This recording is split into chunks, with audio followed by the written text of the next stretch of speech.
Eto, Diosdado Roy. Congratulations. Oh, paano? Pre.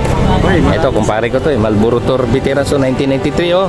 Talaga namang gaano kalalim bang pagmamahal mo sa cycling hanggang dito pag-organize. Tsaka mga kakida sa mga hindi nakakilala no, ito yung isa sa nagpayo sa akin paano mag-handle ng palaro sa bike. Kaya tayo napadpad sa Mabitak dahil din sa mga payo niya kay paring Jonis, Dakula, yung mga nag-organize ito no, naglalaro pa rin ako.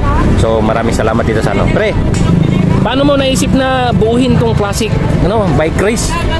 Kasi para hindi pa nila nalilimutan yung mga ginamit sa nung araw. Okay. So ang mang title talaga yung palaro na to ngayon, ano ba? Classic bike race? Road bike. Classic road bike challenge. Ano ba 'yon? Yan. Okay, pwede. Classic road bike challenge. So ito ba pre, ano pa to? Ito ba yung panimula o ano ba? Paano bang plano mo dito sa future? Sa sunod na taon, meron pa bang pang mag-i-sponsor? Pag tuloy-tuloy na natin para mailabas sila yung mga classic nilang bike. Oo nga no. Oo nga. So anyway, so paano? Ano pa bang gusto mong sabihin dun sa mga gumagamit pa ng classic ngayon? Lumabas na sila at may karera dito sa Las Piñas. Gamitin lang ng gamitin para ano pa rin. Hindi natin nalilimutan ng unang-unang bisikleta. Oo nga.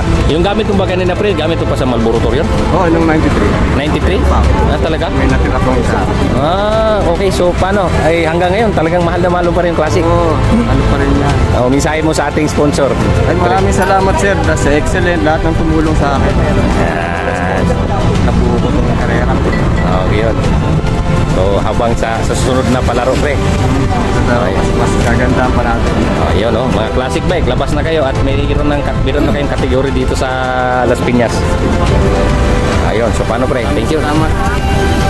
Lahat. Ayun, yan si Diosdado Roy. Ito.